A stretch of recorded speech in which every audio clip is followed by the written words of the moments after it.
Yeah. Are we live? Not yet. Oh. Yo, hey. Yo, it's SmallmouthCrush, guys. Are we live?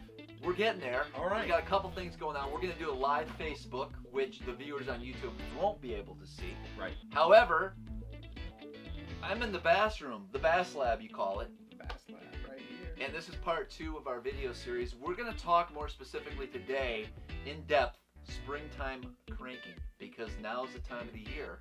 And it's a very effective technique. We're going to break it all down. We're going to share with you guys my favorite baits.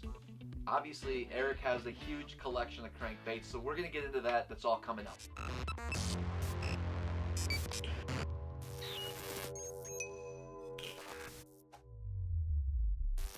And today we're going to break down springtime crankbait fishing.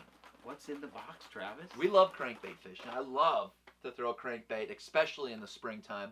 It's one of the most effective ways to cover water, to put big fish in the boat. I mean, they're hungry, they're feeding. When the water temperature's right, you can really get into them. You can kill them. But there's a lot of crankbaits on the market, and you probably own all of them.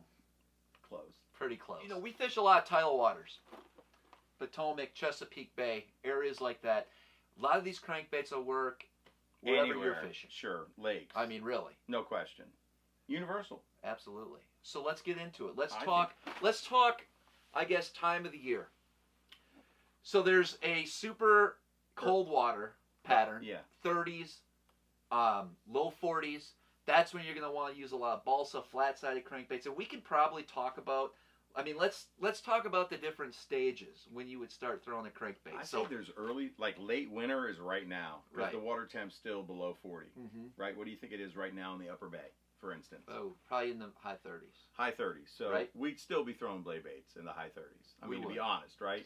But once it tips over 40, 41, 42, 43, and into like low 50s, I mean, that's when it's crankbait city. Now, you could have a warming trend, or you could have an afternoon where, you know, the sun's out and 3 days. The water warms up a little bit, and you can kind of put away your blade baits, your jigs, and you can start throwing some crankbaits. Some moving baits. I like the third day of the warming trend in particular, as always. I think one of the better days. Yes. Typically. Absolutely. So, yeah. So that's when you'll see them start to get more active. But I think we should just dive right in.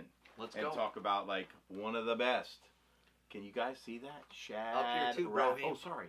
There's 2 cameras, so just tell people to set up. Well, why was I looking down there? We got Facebook Live, which I may be able to see some comments as we're doing Let's see. And this then, is pretty course, cool. we... Oh, wow, we got Gerondier Pescador, Richard Arnold, Benny Snyder. Back to the show. Let's go.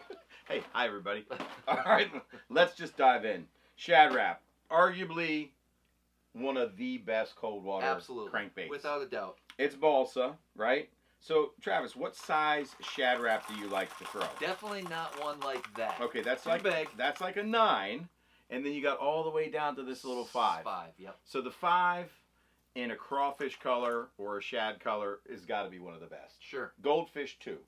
Very rare color, but you got to like it. I'll buy that. Dynamite bait, right? So what colors are you going to focus on when you're throwing Shad Raps? I think only 3. I'm going to say 2, because I like to keep things real simple. Shad color, crayfish color. There it is. And we just showed you both. What was the 3rd? I might throw a fire tiger in there. You know what? For the rivers. Yeah. Yeah. Okay. That was dumb. I should have. Exactly. Fire tiger, yes. Yeah, but I mean, you could argue it's that's optional. A perch or even a crayfish type of pattern. True. Really. True. Exactly. So, I think. Now, this is one of your 10 boxes of Shad Raps that you own. No, I only own like 2 boxes of Shad Raps, straight up. Enough. So, to be fair, I got my little speed box that I'll take when I'm going to a tournament. So, 5 to 7s is the size that I like to focus on. You know, the live shad's a great color. The goldfish, the crawfish. But the one thing we haven't talked about is what do you do to make this bait more effective in the spring? We weight the bait, We right? do. 2 ways to do it. Which ways? Well, you can put it on the bill, you can put it on the belly, or you can put it on the hook. Right there, underneath. Suspend dots or strips. I think, how many does it take to weight a number 7? It varies. It does. It honestly varies on temperature. Correct. And let me finish. You can also every bait's actually made slightly different. Very true. Even the paint job will affect that. You know, another thing you can do, you can upsize the hooks. Sure. So if you don't want to put lead on your bait, you can move to a size, well, from a size that they put on a stock. You know, this little 5 comes with a stock. I don't even know what size that is, a 6. You can move up to a number 5 treble hook. They do make it, by the way. It's very hard to find, but if you can find a number 5 Gamma, I love that bait. I like that hook for this particular bait. It will help it suspend. Now, I recently did about a month ago, and I'll link it in the description below. But we also did a video on weighting your flat sides, your springtime cranking bait. So if you guys want to learn a little bit more about that, because it is a process, I like to use an aquarium. I like to test the baits right there. But the temperature of the water that you're fishing will change, and that'll change the suspension. That's why I dump a bunch of ice cubes in there. That's a great idea, man. There you go. Do you got a heater on that too? At times. Oh, man. So what we're gonna do is we're gonna link that video. So if you guys want to learn more in depth about fine tuning your crankbaits and give them the weight and suspend properly, right on. Let's talk about why it's important to suspend your baits, and then let's just keep rolling with the different types of crankbaits we like to throw. Right on. I think cold water. I think you can't go wrong with a shad wrap. I don't think you can go wrong with a lot of different flat sides. So let's talk about that. So fives and sevens on the shad wrap. Yep. Weighted for sure. I personally like to throw them on a spinning rod on 8-pound test. Absolutely. You almost How about have you? to. It's hard. Some guys maybe can cast a 7 on a bait caster. I can't. You can under right conditions if you got the wind to your back, but a lot of times you got the wind in your face. Yeah. You're trying to throw that bait as far as possible, get it out away from the boat, get it to a piece of structure without disturbing the fish. You're going to want to throw that on a spinning rod, and you just get used to it. I know a lot of you guys Let's talk about the action of the spinning rod. Medium light for me. Very, it's hard to find. You're not going to find a fiberglass, perfect bend in a rod that's going to allow that to load up that I found. I use a St. Croix Legend Xtreme. It works great. Medium light, and I can do my business with that. Right on. You got to have sticky sharp hooks though, because sometimes they're just mouthing the bait. They're really tentative. And we did go into that on my video, where I like to use triple grips a lot. But of course, when we're dealing with cold water fish that might just be coming up and bumping that bait, you're gonna want a round bend to be able to pin them outside of the mouth more often than not. As we move in to, I would say, a pre-spawn, 50-degree water, fish are a little bit more active. You can get away with a triple grip, and you almost have to. You could. Yep. So flat sides we want to go into next, right? Yes. All right, let's do that. Okay. No, that's Spro Little John. I know. Hold this. There we go. Wow. Yeah. What are these? Yeah. Is that a walleye diver? What? Yeah, it is. I saw a walleye diver in your box, bro. You know about that? Dude, I grew up trolling Lake Winnebago for walleyes. But you sold all your walleye divers. I did. But you should have kept one. Let's stay on track, though. Let's go. Okay. I should have kept one, he says. And which one would you have kept? Well, I don't know if they even make it. It was a ghost walleye diver. Okay, this one for largemouth is going to be the fire orange one. Okay. Okay, I don't have one, but out. So these are the flat sides. Let's talk about that. Okay, right here. So deep diver flat side. This is a jaw jacker. Yep. Balsa. Little, as deep as a shad wrap. Very tight wiggle. Keep talking. Right? So I'm going to do a little close-up on that. Same thing, man. I love this spring crawl color. I might take this bait and customize it a little bit. I might throw a little bit more orange on the back. Definitely, I'll give it for my waters, right, that tend to be a little bit stained because we're fishing Potomac or Upper Bay. You get a lot of rain in the spring, so it muddies up the water. I want it to be a little hotter on the belly. Sure. So I'll take my nail polish right over there in the Bass Lab. Yep. And I'll make it all orange on the belly. I might even throw a little copper accent up here, and then some crawfish bars to really get the full effect. Not that this won't catch them. I just want to have a little extra oomph. Right on. But this is a bait that I'll throat weight it with lead strips right here. Storm, suspend, lead strips. And you can cut it to length.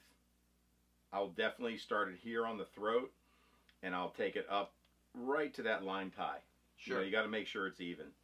But this is just a dynamite bait. That's going to get down to what, the 8 foot? Yeah, this will get down to 6 to 8, depending upon the line size. I throw it on 8.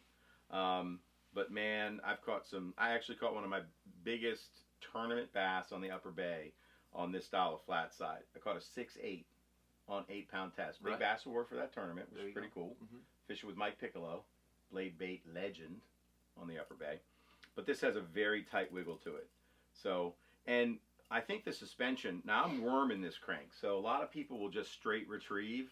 Do you want to, explain a worm technique, especially in that colder water? Yeah, so when I'm worming the bait, I'm making a long cast. I'm throwing it against riprap or any cover, bottom cover, because, you know, rock will hold heat. That tends to be some of the pre-spawn spots will be outside of spawning coves. You'll have riprap.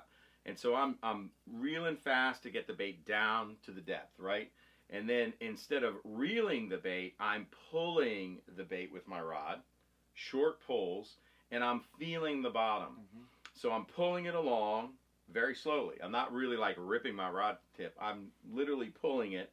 And if I feel a rock, I'll stop. It'll allow the bait to suspend right there. And you know what happens? Literally, when you go to engage the reel, boom, grabs dude, it. what a bite that was. I got him! Right. Woo! So very effective bait, especially in the colder water temps. Is there any other key baits that you'd use in these, 40 degree, low 40s? Low 40s. Yeah, I got a few more. Come on, let's go. Put that back in. All right. Yep. Next box. Let's go. You can't go wrong. This is another little sneaky bait. This is out of production. It's not made anymore. It's a Suddeth bait, and it's called a Little Earl. So, can you guys see that? Little Earls. Little Earl, right there. So this is made out of foam, and there were like pre-Little Earls, and then there was a batch of Little Earls that they remade the mold, and when they remade the mold, the bait got bigger. This is the stupidest bait. It is a crazy tight wiggle like nothing you've ever felt. It wiggles faster than a shad wrap. It has, some have a little bead. Can you hear that? It's one little tiny rattle in it. Oh, yes. I love them in the orange. They came with mustad triple grips, as you can see. I changed out the hooks on that one. But I love their shad colors, and I love their crawl colors. But anyway, every time I throw this bait, I catch bass. There are guys down south that will always have a Little Earl tied on in the spring. Could I get a couple of those before I leave? It's very hard. I don't know. It's not that hard. They're right here. They're right here. I don't know. Hey, I don't know. We'll have to see. Oh, man, look at this number 5 in Demon. We didn't talk about that color. No, Demon's a great color. So I throw Demon a lot. They're making shad wraps now in Demon. Pick yourself up some because Demon baits catch them. You have to like a DT10 or a DT6. Once that water temp gets a little bit warmer for me, I'm going to throw a DT6 and a DT10. Right on. A lot. Yep. Helsinki. Demon. Yeah, Demon. Brown Croix. Hot mustard. Absolutely. Well, that's not hot we didn't really talk about some of the different, spring Croix, for one, is a great color as well. It's huge. It's huge. Grab that box. All right. There you go. That's another box. Spro Little John. John Cruz, man, I'm giving you a shout out, bro. So this is a very cool bait. This is another bait that I love to worm. It's a deeper diver. This is the deep diver. They've got an MD here as well, with a short bill, right? And then they've got the longer bill, the MD. But if you can hear it, that's got the louder one. This is a soft tungsten rattle in there. And this bait is a very slow riser. So it's got some like suspending properties built in. You don't need to weight this bait. It is not a high float bait. So it's not backing out of cover quick. So it's giving that fish a chance to do it. So I've had a lot of success worming this bait in the spring. It's sneaky. It is a flat side. Now I just want to throw this out there. I don't use this crankbait a lot. You used it quite a bit with me. Yeah. And I've seen you put some good fish in the boat. Yeah. I'm just too stubborn. You know, there's so many options. I understand. When it comes to springtime cranking. You want to keep it simple. Some people want to keep it simple. Some people want to keep it complex. Right. Right? What else you got? I got some traps, man. You want to talk about red traps? Well, or is that a little later? You're talking about really early spring cranking. No, I'm talking about spring cranking, but I was probably not in this video, the lipless. That's a whole nother section. Hold this. We'll go to another box. Hold on. One more. Well, there are some shad wraps. One more. Okay. Jeez. Here you go. Hand me that. Talk to me about that box. That's real interesting. It's a cool box. This is, hold on. We'll put that away. I didn't mind hanging on to those. Yeah, man. There's a few good ones in here. For spring, dinner time. So is this your cheat sheet? That's, I did a video on that. That was my happy 2019. Oh, yes. Where it was 24 crankbait makers in that video. That's right. You can check that out on my Instagram page. Of the top... of the top custom crankbait makers, Gotcha. of old and new. There's some new and there's some old in here, This right? little foil guy catches my attention. Yeah, let's Can talk we talk about that? I know some of these baits you don't like talking about. So, this is a wee bait by West England. I think out of Ohio. And they're hard to find, but it's a foiled bait. You guys can see that? That's a piece of foil. And then he hand dimples the scale pattern in there. But man, when the shad bite is on, that is really hard to beat right there. You gotta love that bait. You got to love that bait. A dinky doctor. Another flat side I'm really digging these days is this is Jaw Jacker again in Sneaky. That color in a little bit stained water. Man, I don't know what it is about a gold crankbait on so some gold bodies. crankbait, nice orange belly. Yep. Almost could look like a yellow perch. Yeah. Really? Yeah. That's what I'm visualizing. Yeah. Yep. Could be wrong. Yep. We don't know what those fish see down there, do we? No, we don't. We don't. Wish we did. Yeah, I know, right? One more. The Thunder Shad. Have you thrown it? I have not thrown the Thunder Shad. The Thunder Shad. Don't even know what the Thunder Shad is. Yeah, the Thunder Shad. It's a balsa bait. It's super soft balsas, man. You can't like really abuse these baits and smack them on the water if you're trying to get like grass off or any kind of, bottom muck. But it's got a very lazy roll to it, or wiggle. It's just I think it's like a finesse flat side. Flat sides are known kind of for their aggressive tight wiggle. Right. This has a very subtle, tight wiggle. And for some reason, cold water fish, for cold water cranking, love this bait. I've had some stellar days on the Upper Bay in this, in the fall in particular, but in the spring too. Here's my spring color that I really, really like. So this is a CP bait. This is a CP2, 4 to 6. This is one of my top colors in the spring, right there. So that's the spring crawl. That's what I was trying to describe when I was saying I was going to take that bait and tune it up a little bit. I can attest to that. Don't forget to hold it up to the main camera. Yeah, the one that's going to be doing the video. See, I'm confused, man. We're down here on Facebook. The important people are up top. These guys, not so much. I'm just kidding. Actually, guys, what we're going to do I'm really sorry, guys, down here, but you guys are way more important once we wrap up up this video, I'm going to take a look at some questions that you guys may have before we... do they have any questions? I see a bunch of stuff going on there. Questions? Hold on. I can't see it from here. It's too far away. I got Other crankbaits that we'd like to throw in the springtime. No, I think that's it, man. I think that's it. I think we really covered the gamut. You got the shad wrap, right? Yep. You got your flat side, which are some custom balsa makers. I love CP. You love a variety of these baits. I love CP. I turned you on to CP. CP is the man, Craig Powers, and I think we talked about that on the live video. Craig Powers trained with Sonny McFarlane, East Tennessee crankbait maker, and he made the flat shad. And the flat shad really, like recently, has won some money for a guy named Mark Rose. On the FLW. FLW, right. And where was he? What lake was that? I can't remember. It's a big reservoir impoundment. Throwing a spring crawl. Do you know? I do. Then why are you asking me? I don't know, man. You're the pro. I don't know. I haven't followed. I'm the Joe. I have not followed professional bass fishing in 2019 as of yet, and we're in March now. Well, this wasn't a but I am going to the tournament. Bassmaster Classic in a That's couple right. weeks. Hey, do you want my tag? No, I'm good. Most of you guys don't know, but I am.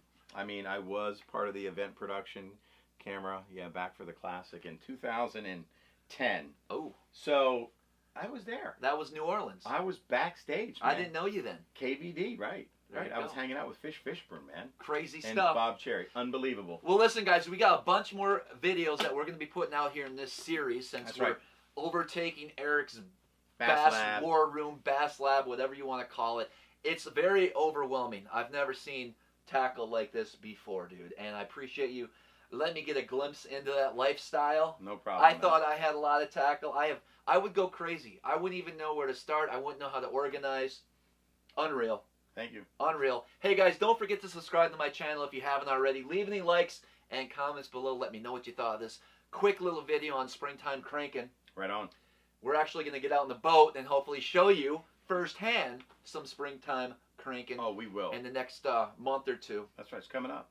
And until next time, as always, We'll see you on the see water. you guys on the water.